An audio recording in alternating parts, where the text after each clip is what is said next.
Hi, welcome to Rombo science.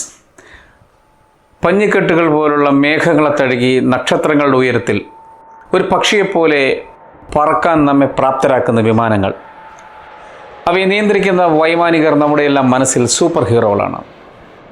വളരെയധികം മനക്കരുത്തും ഏകാഗ്രതയും ഒരു പൈലറ്റിന് ആവശ്യവേണ്ട യോഗ്യതകളാണ്. പൈലറ്റുമാർ സങ്കീർണങ്ങളായ യന്ത്രങ്ങൾ നിയന്ത്രിക്കുന്ന മനുഷ്യർ മാത്രമല്ല, നൂറുകണക്കിന് മനുഷ്യജീവനുകളുടെ വലിയ ഉത്തരവാദിത്വം ചുമലിലേറ്റുന്നവർ കൂടിയാണ്. എന്നാൽ ഈ ഉയർന്ന ഉത്തരവാദിത്വങ്ങൾക്കിടയിലും ഇവർ അനുഭവിക്കുന്ന സംഘർഷങ്ങളെക്കുറിച്ച് നിങ്ങളെപ്പോഴെങ്കിലും ചിന്തിച്ചിട്ടുണ്ടോ? ആകാശയാത്രയുടെ ഓരോ നിമിഷവും നൂറുകണക്കിന് മനുഷ്യരുടെ ജീവനാണ് പൈലറ്റിൻ്റെ കൈകളിൽ ഭദ്രമായിരിക്കുന്നത്. വേഗത, ദിശ, കാലാവസ്ഥ ഇവയെല്ലാം വളരെ കൃത്യമായി കണക്കുകൂട്ടി അവ നിമിഷനേരം കൊണ്ട് വിലയിരുത്തി തീരുമാനമെടുക്കേണ്ടി വരുന്ന സാഹചര്യങ്ങൾ അവർക്കുണ്ട്. ഈ സമ്മർദ്ദങ്ങൾക്കിടയിൽ അവരുടെ മാനസികാരോഗ്യത്തിന് എന്ത് സംഭവിക്കുന്നു? പൈലറ്റിൻ്റെ മാനസിക നിലയും വിമാന അപകടങ്ങളും തമ്മിൽ ബന്ധമുണ്ടോ? ഈ അടുത്തിടെ നടന്ന എയർ ഇന്ത്യ വിമാന അപകടവുമായി ബന്ധപ്പെടുത്തി സംസാരിക്കുമ്പോൾ ഈ ചോദ്യങ്ങൾ നമ്മെ അസ്വസ്ഥമാക്കിയേക്കാം. എന്നാലും ഇവയെക്കുറിച്ച് തുറന്ന് സംസാരിക്കേണ്ടത് അത്യാവശ്യമാണെന്നാണ് എനിക്ക് തോന്നുന്നത്. ഒരു പൈലറ്റിൻ്റെ ജീവിതം നമ്മൾ കാണുന്നത്ര എളുപ്പമുള്ള കാര്യമല്ല. കഠിനമായ പരിശീലനം, കർശനമായ വ്യവസ്ഥകൾ, നിരന്തരമായ പരിശോധനകൾ ഇതൊക്കെ അവർക്ക് പതിവാണ്. എന്നാൽ അതിലുപരിയായി താഴെ പറയുന്ന ചില കാര്യങ്ങൾ അവരുടെ മാനസികാരോഗ്യത്തെ കാര്യമായി ബാധിക്കാറുണ്ട്. ഓരോ യാത്രയിലും നൂറുകണക്കിന് ആളുകളുടെ ജീവൻ തങ്ങളുടെ കയ്യിലാണെന്ന ചിന്ത, ഈ ചിന്ത അവരിലുണ്ടാക്കുന്ന സമ്മർദ്ദം ഒട്ടും ചെറുതല്ല. മറ്റൊന്നുള്ളത് ഏകാന്തതയും കുടുംബത്തിൽ നിന്നുള്ള അകൽച്ചയും. ഇത് അവരിൽ സൃഷ്ടിക്കുന്ന മാനസിക അസ്വാസ്ഥ്യം വളരെ വലുതാണ്.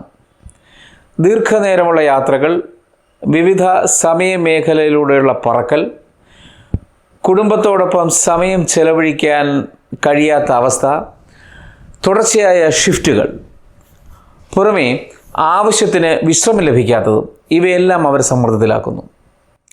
ഒരു ചെറിയ പിഴവ് പോലും വലിയ ദുരന്തത്തിലേക്ക് നയിക്കാമെന്ന ചിന്ത അവരെ പലപ്പോഴും അലട്ടാറുണ്ട്. മാനസികാരോഗ്യം തെളിയിക്കുന്നതിനുള്ള കർശനമായ പരിശോധനകൾക്ക് അവർ വിധേയമാകേണ്ടതുണ്ട്. ഒരു പ്രശ്നമുണ്ടെന്ന് വെളിപ്പെടുത്തിയാൽ തങ്ങളുടെ ജോലി നഷ്ടപ്പെടുമോ എന്നുള്ള ഭയവും പൈലറ്റുമാരുടെ മാനസിക പിരിമുറുക്കത്തിന് ആക്കം കൂട്ടുന്ന കാര്യങ്ങളൊന്നാണ്. പുറമേ ആത്മവിശ്വാസത്തോടെ ചിരിക്കുന്നവരുടെ മനസ്സിൽ ഒരുപക്ഷെ വലിയ കൊടുങ്കാറ്റുകൾ ഉറങ്ങിക്കിടക്കുന്നുണ്ടാകാം. ജോലി നഷ്ടപ്പെടുമോ എന്ന പേടി കാരണം പലരും തങ്ങളുടെ മാനസിക ബുദ്ധിമുട്ടുകൾ തുറന്നു പറയാൻ മടിക്കുന്നുണ്ട്.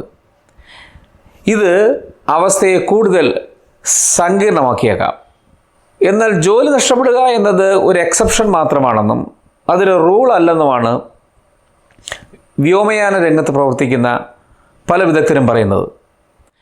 പൈലറ്റുമാരുടെ മാനസികാരോഗ്യവും വിമാനാപകടങ്ങളും തമ്മിലുള്ള ബന്ധം പലപ്പോഴും ചർച്ച ചെയ്യപ്പെടുന്നത് ചില ദുരന്തങ്ങൾക്ക് ശേഷം മാത്രമാണ്.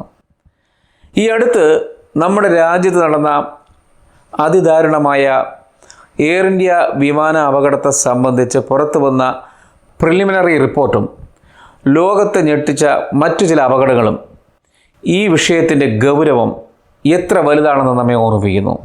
ജർമ്മൻ വിങ്സ് ഫ്ലൈറ്റ് 9525 എന്ന വിമാനം ഫ്രഞ്ച് ആൽപ്സ് പർവ്വതനിരകളിൽ തകർന്നു വീണു. അന്ന് അതിനുള്ളിലുണ്ടായിരുന്ന 180 പേരും അതിദാരുണമായി കൊല്ലപ്പെട്ടു. പിന്നീട് നടന്ന അന്വേഷണങ്ങളിൽ ഞെട്ടിക്കുന്ന വിവരങ്ങളാണ് പുറത്തു വന്നത്. ക്യാപ്റ്റൻ ബാത്റൂമിൽ പോകാൻ ഇറങ്ങിയപ്പോൾ co pilot cockpit door close ചെയ്തു. അതിനുശേഷം ഡോറിൻ്റെ കോഡ് മാറ്റി പുറത്തു നിന്നും കോക്ക്പിറ്റിലേക്ക് കടക്കാൻ കഴിയാത്ത വിധം ലോക്ക് ചെയ്തു. ഓട്ടോ പൈലറ്റ് മോഡ് ഓണാക്കി വിമാനം താഴേക്ക് പതിപ്പിക്കുകയും, അതായത് ഡിസെൻഡ് ചെയ്യിക്കുകയും ആക്സിലറേറ്റ് ചെയ്യുകയും ചെയ്തു, വേഗത കൂട്ടുകയും ചെയ്തു. അങ്ങനെ ആൽപ്സ് പർവ്വതനിരകളിൽ ഇടിച്ച് വിമാനം തകർന്ന് തരിപ്പണമായി. ഇക്കാര്യം ബ്ലാക്ക് ബോക്സിൽ നിന്നും കൃത്യമായി മനസ്സിലാക്കാൻ കഴിഞ്ഞു.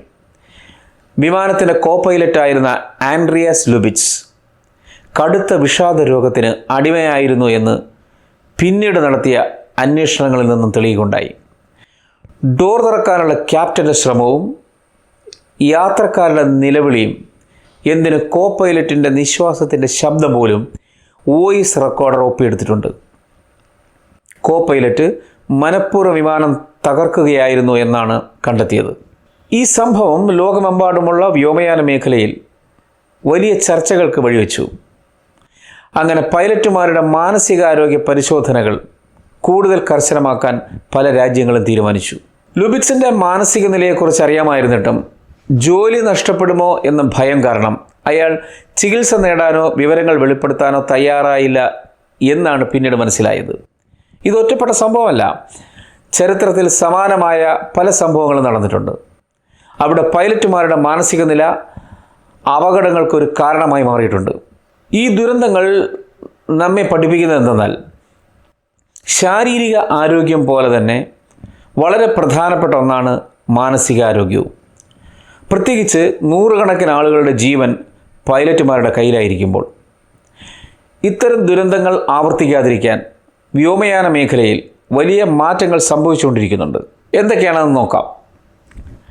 ഒന്ന്, കർശനമായ മെഡിക്കൽ പരിശോധനകൾ. പൈലറ്റുമാരുടെ ശാരീരിക പരിശോധനകൾക്കൊപ്പം മാനസികാരോഗ്യ പരിശോധനകളും ഇപ്പോൾ കർശനമാക്കിയിട്ടുണ്ട്. മറ്റൊന്ന്, തുറന്ന സംഭാഷണങ്ങൾ പ്രോത്സാഹിപ്പിക്കുന്നു എന്നുള്ളതാണ്. പൈലറ്റുമാർക്ക് മാനസിക ബുദ്ധിമുട്ടുകൾ ഉണ്ടാകുമ്പോൾ അത് തുറന്നു പറയാൻ പ്രോത്സാഹിപ്പിക്കുന്ന രീതികൾ ഇപ്പോൾ നടപ്പിലാക്കി വരുന്നു. പേര് വെളിപ്പെടുത്താതെ സഹായം തേടാനുള്ള സംവിധാനങ്ങളും അവർക്കൊരുക്കുന്നുണ്ട്. മറ്റൊന്നുള്ളത് പിയർ സപ്പോർട്ട് പ്രോഗ്രാമുകളാണ്. മറ്റു പൈലറ്റുമാർക്ക് പരസ്പരം പിന്തുണ നൽകാനും പ്രശ്നങ്ങൾ ചർച്ച ചെയ്യാനുള്ള അവസരങ്ങൾ ഒരുക്കുന്നു. മറ്റൊന്ന് പരിശീലനമാണ്. മാനസികാരോഗ്യം സംബന്ധിച്ച വിഷയങ്ങളിൽ പൈലറ്റുമാർക്കും എയർലൈൻ ജീവനക്കാർക്കും വേണ്ട പരിശീലനം നൽകുന്നു. പൈലറ്റുമാരുടെ മാനസികാവസ്ഥ നിരീക്ഷിക്കുന്നതിനുള്ള പുതിയ സാങ്കേതിക വിദ്യകളും ഇപ്പോൾ പരീക്ഷിച്ചു വരുന്നുണ്ട്. ഒരു പൈലറ്റിന് മാനസിക പ്രശ്നങ്ങളുണ്ടെങ്കിൽ അവരെ ഒറ്റപ്പെടുത്തുന്നതിന് പകരം ശരിയായ ചികിത്സയും പിന്തുണയും നൽകി അവരെ തിരികെ കൊണ്ടുവരാനാണ് ഇന്ന് വ്യോമയാന മേഖല ശ്രമിക്കുന്നത്. കാരണം അവരുടെ തൊഴിൽപരമായ മികവിനൊപ്പം മാനസികാരോഗ്യവും പ്രധാനമാണ്. യാത്രക്കാരെന്ന നിലയിൽ ഈ വിഷയത്തിൽ നമുക്കും ചില പങ്കുകൾ വഹിക്കാനുണ്ട്. പൈലറ്റുമാരുടെ ജോലിയിലെ സമ്മർദ്ദങ്ങളെക്കുറിച്ച് നാം മനസ്സിലാക്കുക. പക്ഷേ അനാവശ്യമായ ഭയം ഒഴിവാക്കുക. വിമാനയാത്രകൾ ലോകത്തിലെ ഏറ്റവും സുരക്ഷിത യാത്രകളിലൊന്നാണ്. ഇത്തരം വിഷയങ്ങൾ ചർച്ച ചെയ്യുന്നത് സുരക്ഷ ഉറപ്പാക്കാനാണ്, അല്ലാതെ ഭയപ്പെടുത്താനല്ല. പൈലറ്റുമാർ മാനസികമായി ആരോഗ്യവാന്മാരായിരിക്കുമ്പോൾ മാത്രമാണ് നമ്മുടെ ആകാശയാത്രകൾ കൂടുതൽ സുരക്ഷിതമാകുന്നത്. അവരുടെ മാനസിക ആരോഗ്യത്തെക്കുറിച്ച് സംസാരിക്കുന്നത് ഒരു സാമൂഹിക ഉത്തരവാദിത്തമാണ്. മാനസികാരോഗ്യത്തെക്കുറിച്ചുള്ള തുറന്ന ചർച്ചകൾ, പിന്തുണ സംവിധാനങ്ങൾ, സപ്പോർട്ടിംഗ് സിസ്റ്റം, കൃത്യമായ പരിശീലനങ്ങൾ, അതായത് ട്രെയിനിങ്, ഇവയെല്ലാം കൂടിച്ചേരുമ്പോൾ ഓരോ യാത്രയും സുരക്ഷിതമാകും. ആകാശയാത്രയുടെ ഓരോ നിമിഷവും ഈ ധീരരായ വൈമാനികർക്ക് നമ്മൾ നൽകുന്ന ആദരവും പിന്തുണയുമാണ് അവരുടെ കരുത്ത്. സുരക്ഷിതമായ ആകാശയാത്രകൾക്ക് വേണ്ടി നമുക്ക് ഒരുമിച്ച് മുന്നോട്ട് പോകാം. എന്നെ കണ്ടതിനും കേട്ടതിനും വളരെ നന്ദി.